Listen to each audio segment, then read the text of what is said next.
Lowe's live in Boardman, Ohio for the South Range Raiders show with Dave Rock. Everybody here, South Range Nation has arrived, ladies and gentlemen, and what a week it's been for you. It had to be a whirlwind. I can speak on my own experience, but dude, the first ever game to coach. Let's start there. What is that like? The preparation to get there, the moments leading up to the game, and then the actual game itself. What is that like? Well, last week it was nerve-wracking, exceptionally nerve-wracking, I think. Not because I was in a different role, but just because we hadn't scrimmaged very well. Yep. So kind of felt like we were kind of unproven, and I think some of the kids weren't really sure, what we were. We hadn't put it all together just yet. And so I think it was just really relieving early on to get a fast start and kind of get settled in, I thought, which we did early in the game, but it was exciting. I guess the only comparable moment there is, okay, when every girl looks forward to getting married, right? Yeah. Every coach looks forward to being a head coach someday. Like, take me through it. Was it fast? Was it slow? Were things going really quickly? Was it you could see everything happen? What was it like? Well, it was a crazy week anyway. We had a lot going on. Sure. So we had our open house. We had our team picnic on Sunday. We had Meet the Team. So it kind of felt like you were scrambling around trying to get from one place to another and also get ready for a game, which was tough. But just a little game. Yeah, it felt like the week lasted, an eternity. And then, once we got there, got on the bus, and you kind of felt like the hay was in the barn. I think we settled into a pretty normal routine, and it felt pretty normal. But the week leading up to it was trying. It's something you've looked forward to for a very long time, Sure. Obviously. And did it live up to the hype in your brain, or was it just when you had a chance? And I know it was a while before you got to put your head on the pillow that night. Yeah. Like, was it a situation where it was everything that you kind of dreamt it would be, or were there like nuts and bolts thrown in that you had no idea were coming? It didn't feel a whole lot different for me than it felt when I was an assistant coach or playing in a different role. I was still really excited, like I guess I'm sure all of our coaches were, at how our kids played, how they battled. I haven't had a ton of time to reflect on it. We kind of went in, Sunday or Saturday morning, I guess, and got right back to work, and we're trying to get better. So haven't spent a lot of time thinking about it, but I probably thought it would feel a lot more different than what it does, but really it feels the same as it did before, I guess. Probably feels a little bit better knowing that you're on the right side of the scoreboard. 41-14 victory over the Springfield Tigers. To start your career with a game and being a South Range grad and being a guy that knows this program very well, that had to mean a lot to you getting that first dub and your guys going out there and fighting for you in an emphatic way, getting that big first win on your career. Yeah, I think just it's hard to describe how proud of the effort I was. And anytime you're playing Springfield, it's nice to come away with a win. And I thought our kids really battled and put it together. We had talked last week on the show, about how we're a little inexperienced and how we just hadn't quite put everything together yet. So I was really proud of how they did that. And I guess I was exceptionally proud of the style with which they did it. I thought, it looked like a South Range football team, which I think we hadn't looked like that in the scrimmages all the time. But, when you think going back however many years about what South Range football looks like, I thought that was what we looked like. I thought we conducted ourselves like a South Range Raider team, and that's probably the thing I was the most proud of. And that's one of the things you keep talking about, the scrimmages. There's a lot of people that watch those scrimmages and were really nervous, and I think that's where the uneasiness came in, maybe on the coaching staff as well, where you go, okay, what do we have here? Like, what's going on? On a scale of 1 to 10, rate your uneasiness going into Friday night's game. It was up there. Not because I doubted or didn't know what we had. I thought we had, and I know we have great players, and I know we have, great coaches that work really hard. I think the biggest thing was, I think we were all kind of frustrated. I think we knew what we had, and we just hadn't quite put it all together yet, and that was frustrating, not just for us as a staff, but frustrated for the kids. Because I know they were bothered by it. It wasn't for a lack of effort or a lack of trying. We just hadn't quite gotten it all rolling yet, and I think it was refreshing for them, for us, Friday night to get a fast start and to realize, hey, we're pretty good. We just hadn't hadn't had a chance to do that yet. That's the crazy part. Everybody's talking how good Springfield is. And you and I have talked this morning. We still think they're very, very good. Yeah. It's just that South Range came out and you showed South Range football. Yeah, I think the one thing that was encouraging, I think anytime you're going into week one, there's some nerves and you're not quite sure how you're going to perform. You see a lot of the silly mistakes in week one across the state of Ohio. You just haven't had the time to get hardened up and battle tested yet. And I thought for our guys to go and play the kind of game they played, we still made mistakes, and we have a long way to go to get where we want to get to. But I was proud that I thought we minimized the catastrophic errors, and I thought overall we played a really clean game, which was encouraging. I think one of the coolest things that nobody's talking about, you go into your first season as a head coach. A lot of these guys going into their first season as in a starting role, in a starting capacity. I mean, your quarterback, you got starting receivers, you got starting linemen. Basically, both sides of the ball, you're trying to fill in. You guys have that in common. You're kind of going through this together. Is that nice to kind of have guys that you can wrap your arms around and say, hey, we're going through this together step by step? Yeah, for sure. And I've talked to the kids and just said, like, hey, I know you guys are probably nervous. I'm feeling nervous, you know, and I think it's okay to be honest about those things. And I would definitely be a lot more nervous if we didn't have the great players that we do have and the great staff that we have. But no, I think there's probably something to be said about us being in similar mindsets. And I think both me and the kids are leaning really, really hard on the rest of the staff to kind of keep our nerves in check at times. Did you ever get a call or a text from Coach Yeagley on game day on Friday? Anything? Yeah, I actually sent him a text on Friday, just said, "Hey, Coach, thinking about you today, especially, and we still talk a lot." And he couldn't have been, more gracious with me and more helpful with me. He probably knew what I was feeling, I'm sure, and the text that he sent back was really special to me and very helpful. Helped me calm down, I think. In pregame a little bit. I love the text that I got, and it was, how proud of the kids he was, but how proud of you. Yeah. And that was really cool for me because he wants this for you. He intentionally left you with tools to succeed, which you look around and sometimes that's not the case. A lot of times that's not the case. People want to kind of drain the tub before they get out of the shower. Yeah. And, Coach Yeagley left you with some toys to play with, in that capacity. Yeah, obviously me and Coach Yeagley have a really special relationship, but he would tell you, and I'll tell you, that it's not about him or not about me. Sure. I think he was doing what he felt was in the best interest of the program. And in terms of giving me as many tools as what he did in terms of the staff, in terms of the kids. So, and he would tell you it's about the program, it's about the kids. And I think that the continuity has been really good. And I think that was, almost all of that was a result of what Dan's, wishes were. Now, obviously, when you watch that tape, there's a lot of things that stand out. But above everything else, living in the shadow of Billy Skripak for, the last two years has been Tristan Toy. And he had his coming out party on Friday night on the brand new turf. And he was doing all right, I would say. And he's emerged as one of the guys to watch on other networks and other stations. When you have a quarterback that's a junior going in, there's going to be some growing pains. Sure. But to be able to have those mistakes and he's able to capitalize them with his speed, size, agility, and grace, that's got to be nice as a coach to be like, hey, that kind of worked out for us. Yeah. We, I'll be honest with you, we knew what we had with Tristan, from day one. He's been making plays for us for a couple of years now. We've seen him in practice every day, so we knew what we had with him. I think he was frustrated by the format of the scrimmages and felt like he probably didn't look the way. I feel like he wasn't able to show his skill set as much, and couldn't be more proud of how he played, how he prepared. He really did a good job, not just at quarterback, but on defense. And I think, we weren't shocked by it, but I think the rest of the area was able to see why we like him so much. And I said on the show last night, I said, I think come Friday night, everyone else is going to realize why we like our quarterback so much. And I think they got to see that. He's fun to watch. He's electric to watch. Does a great job of leading us and does a great job preparing. And I think was first class in his interview afterwards. He's a guy that you want to lead your team.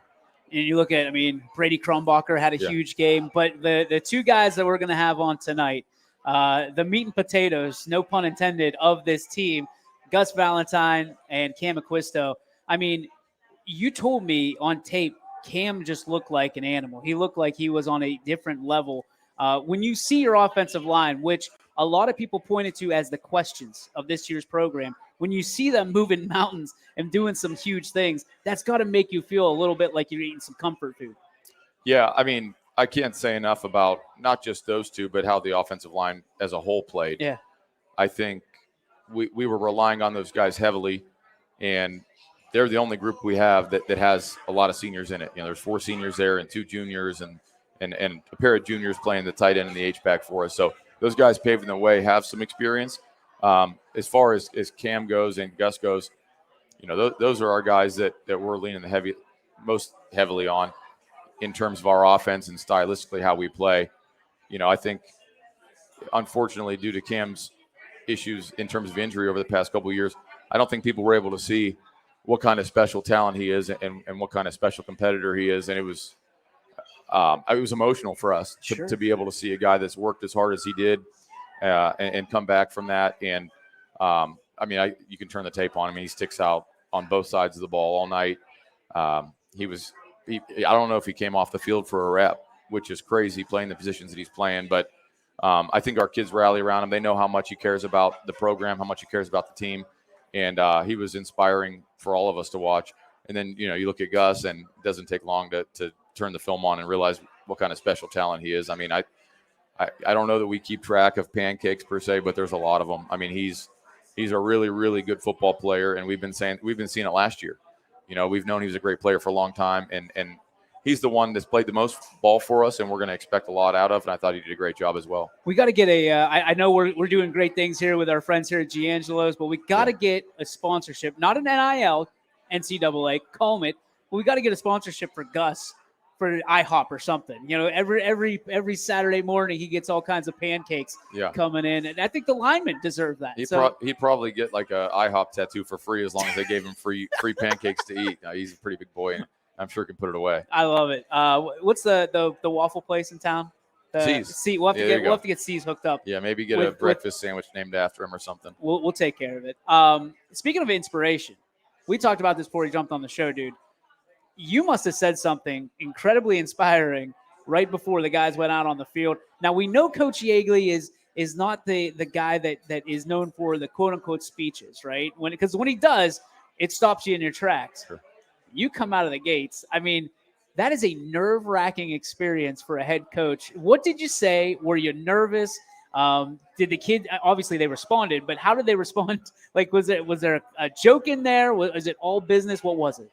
I think we were, I was, believe it or not, that was probably the thing that I was the most nervous about ahead of time. It's just not something I've ever done, and there's a lot of pressure on you. You don't want to come out flat. You don't want to, oversell anything. But I just tried to be as honest with him as I could be, and I just said, this program has been built on love, and it doesn't take a long way to look to start seeing evidence of it. I actually pointed out Cam Acquisto, and I said, look how hard he's worked for 2 years now without reward, just because he wants to be a part of the team. He was a great running back when he was young, and we asked him, hey, can you go move to guard? And there wasn't any kind of hesitation. He just said, yeah, I'm in. I'll go do whatever you guys need me to do.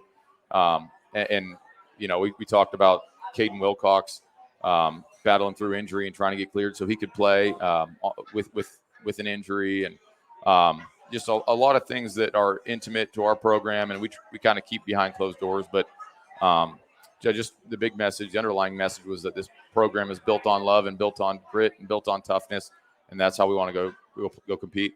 I love it. All right, so we move from Springfield. We're closing the book on that. Now we open it on Green. I mean, different animal, right? You go from no matter what Springfield is, it's still D7, which, listen, I'm hearing all kinds of stuff about the power rankings. We can discuss that later. But you got Green this week, a very powerful program, a team that backs down from no one, very similar to South Range. What are you seeing in Green on tape? Run heavy, pass heavy? What is it? Is it spread you out and try to cut you with 10,000 paper cuts? What is it? Yeah, no, they're a spread team. They nice receiving core, nice quarterback. They got some tall wide outs, which is something that we don't see a ton of. But for the most part, they spread it around and throw it.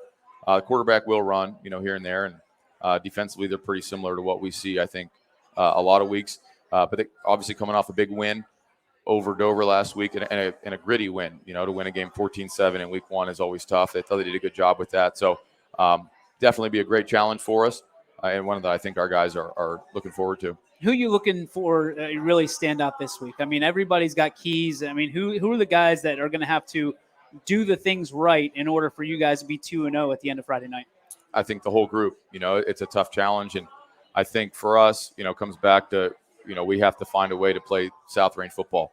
We have to find a way to run the ball. We have to find a way to defend the run and to play mistake-free in the back end and make sure that they're going to have to own it, or they're going to have to earn it. Yeah. They're going to make some plays in the passing game, but our job, is to make sure that they're not going over our heads and we're not giving them freebies. Make them earn it, and then on the offensive side, make sure that, we're able to run the ball and get up and go fast when we need to. A little bit of a double entendre for you, because you get your first official game at Springfield just down the road, and now you get your first home game. What things are you looking to kind of capture in the memory banks as you look on that brand new, beautiful, expanded stadium at Rominger Stadium and just like walking onto the field for the first time as the head coach? Are you going to try to take it in a little bit, look into the stands, or are you going to be laser focused in and make sure the job at hand is taken care of? Yeah, I think so. I tried last week and didn't remember to. I had a bunch of people. Coach Jigley told me, he said, take a deep breath and take it all in, and I didn't. I forgot. So I'll try to do that this week at home. Obviously, I have so much pride in our community and so much pride of being a former Raider, and to stand on the sidelines and kind of be representing us is really humbling and something I'm excited about. But I'm sure it should be a great environment. Everybody's going to come check out the not new but improved stadium. Yeah. If you haven't been out there yet, it's beautiful, and I think it's going to be a big hit. I think it's going to be a great atmosphere for it. So just like any other week, try to take in the environment as best you can, and then go try to win a football game. You talk about that stadium, and a lot of work, a lot of resources have gone into that to be able to have that much pride. The stadium initially opened in 2017. Here we are 7 years later, and now the vision is coming to fruition. That's got to be cool for you. I mean, again, sure. you went to school here, you played on the hill. It was it was everything in North Lima, and now it's you see this. You've come completely full circle. For you, can you put that into words as to what it means when you take that field on Friday night? Yeah, I think it's encouraging. It's humbling to see the commitment to the program from the community. Obviously, all those things cost money, and all those new changes, cost personnel. There's been so many people. When we were going in through doubles and even back into July, we were going out there to work in the morning, and I think it puts things in perspective. We're playing a game where you have maybe 100 workers out there, and they're putting in their day's work and working hard and racing against the clock to try to get the stadium ready for us in week 1. And just so many people from the school, whether it be, booster members or administration that's out there trying to do whatever they can to speed up the process and to get it ready for us, is humbling. It was really a community effort to get the stadium ready. And I think on Friday night, I hope we can do it some justice. All right, so Z-Man's first day of kindergarten was today. All right, so a South Range Raider now, just like everybody else. But it's a little bit weird because you go for a couple of days and then you have a week off because of the fair. So that leads me to this question.